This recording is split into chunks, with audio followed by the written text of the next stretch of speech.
Alright, so this is our next notes in geometry. This is now lesson 4 or 5. We're getting there through this triangle lesson and proving triangles, and maybe you're struggling a little bit with these proofs, but keep on working through them. They'll become more and more natural to you, more easier to do. I'm going to continue to try to bring in other things as well, so you're not just doing proofs. But here, so today on this notes, we're looking at proving right triangles congruent. So before we're just looking at general triangles and some angle, side angle, and angle, angle side, and those kind of things. And now we're specifically looking at right triangles. Okay, if we're going to look at a right triangle and really say what it is, so let me just show you this. So here's a right triangle. A right triangle is one that one of the angles is 90 degrees, okay, and forms a right angle, and then it also has a hypotenuse, and the hypotenuse is the longest side of the triangle. And then it has two other angles besides this 90 degrees, and you always want to remember that this angle 1 and this angle 2, they are acute. And then the sides that are not the hypotenuse are called legs. So we got a leg here and a leg here. So that's kind of a general description of a right triangle. And let's continue. So there's some important theorems, and I know you're probably rolling your eyes and saying, not more theorems. But let's just work through these, and we can then see how we can apply them in geometry. So the first one here we're going to look at is leg-leg congruence. Sometimes it's referred to as LL. And this one just says if the legs of one right triangle are congruent to the corresponding legs of another right triangle, then the triangles are congruent. And this, you'd see this triangle right here. It's a right triangle that's denoted by that box. It says it's 90 degrees. And we got this one and this one. They correspond as the same. And this one with 2 and this one with 2, they correspond the same. So this is our leg-leg congruence. And that means this triangle is congruent with this triangle. That's one. Next one is the hypotenuse angle theorem. And they sometimes call this HA. And this just says if the hypotenuse and acute angle, and I just wrote an angle in this time, of one right triangle RT is equal to the hypotenuse and acute angle of another right triangle, then the triangles are congruent. So here we got this one, right? And again, we know it's a right triangle because of the box here, 90 and 90. They're both right triangles. And then we have a side, a hypotenuse. This one, we have a dash on that. We have another one with a dash over here. So these are the same. They're congruent. And then we have this triangle right here, triangle 1, and we have them noted that they are, we have this one circle and one circle here. So that says they are also congruent. So if we have hypotenuse and one angle, and then we know the 90 is true, right? So then we know these triangles are congruent, and that's hypotenuse angle congruent right there. Hypotenuse and the angle of this one are congruent to the hypotenuse and the angle of this, so that those two right triangles are congruent. Let's look at a couple more. So then we have leg angle congruence. They sometimes call that LA, and that says if one leg and acute angle of one triangle, I'm just putting triangle in now, are congruent, I'm just putting that in, to one leg and an acute angle, again, of another triangle, then those triangles are congruent. So here we're looking at a leg and an angle. So the legs of the other ones, hypotenuse is the longest, the legs just refer to the other ones. So here we have a leg and an angle. So here we have this leg and this leg, they're congruent, signified by that dash. And then we have this one and this one, they're signified as being congruent in there. So then we know angle, leg, these triangles are congruent. That's leg angle. Then we want to add one more. So we got a hypotenuse leg congruence, sometimes referred to as HL. And this one says if the hypotenuse, I'm just shortening it up, HYP. So if the hypotenuse and the leg of one right triangle is congruent with the hypotenuse and leg of another right triangle, then the triangles are congruent. So let's look and see what that looks like. And here we have the hypotenuse. It has one dash on that one. Hypotenuse has the dash on that one. They're the same. One of the legs, this has a 2 on it, 2 dashes. This has 2 dash on it, 2 dashes. So then we know hypotenuse, there's an hypotenuse and a leg on each one are congruent. Those triangles are congruent. So then let's look and see how we can use that in a problem.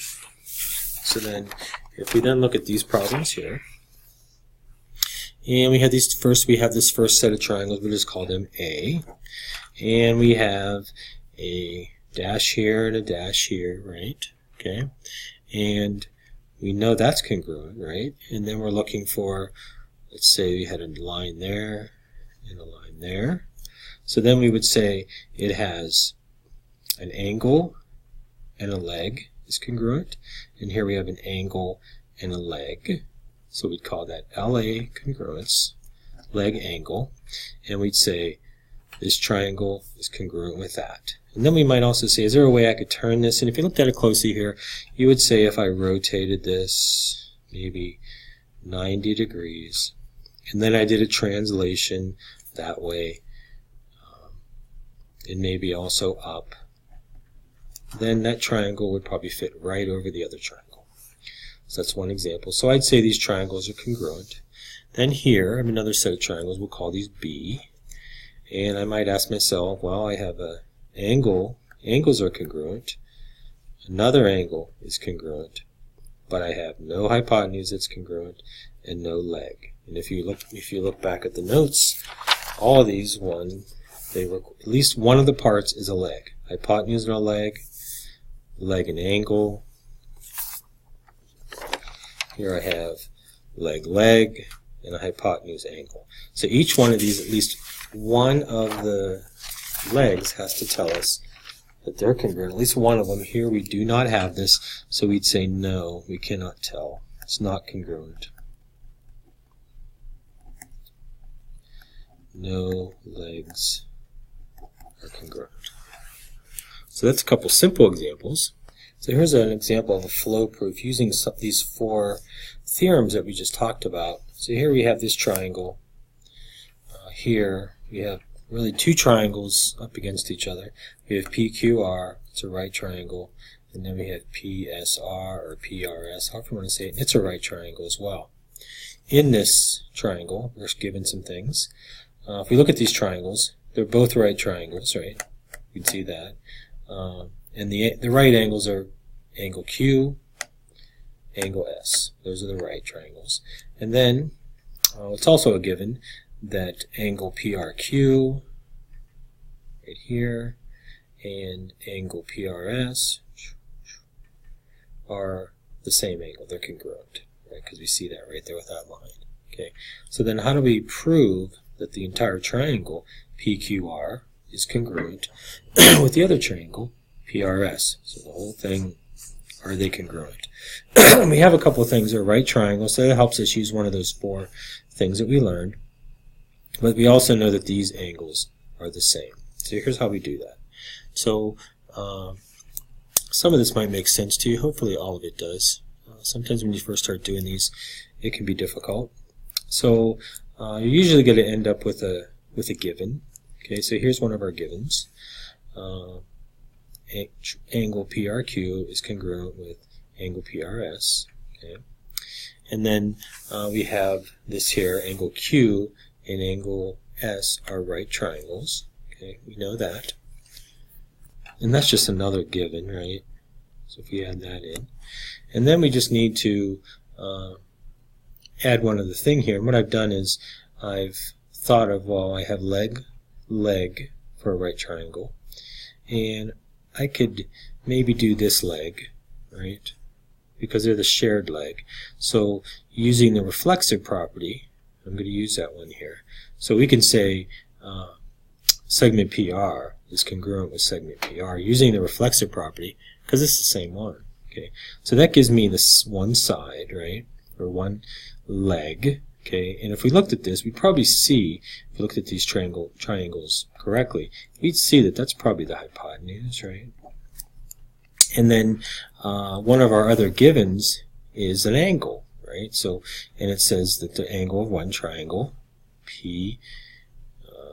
PRQ, is congruent with angle PRS, because it has this little line here, and that's what that means. So they're congruent.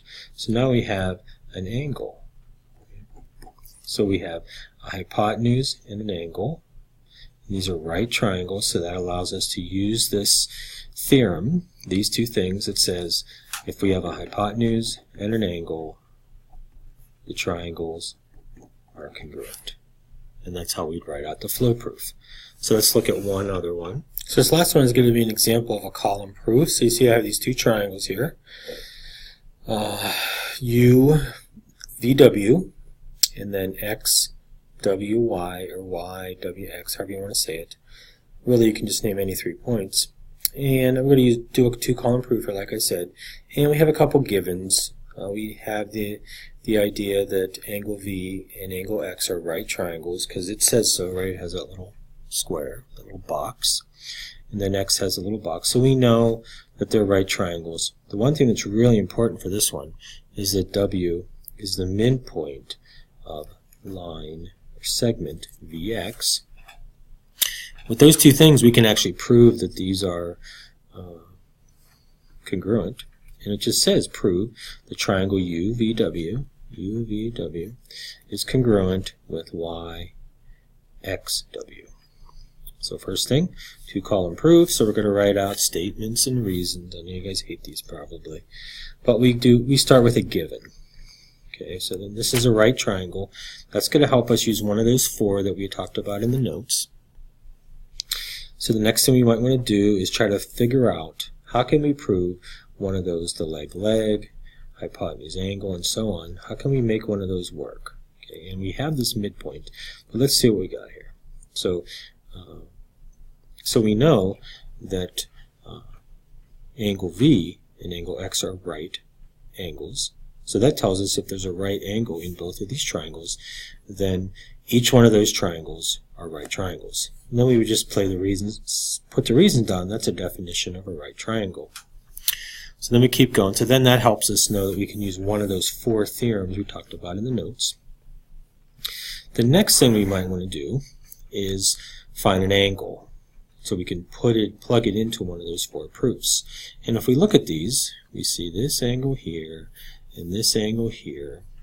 We could say that this angle and this angle are vertical angles.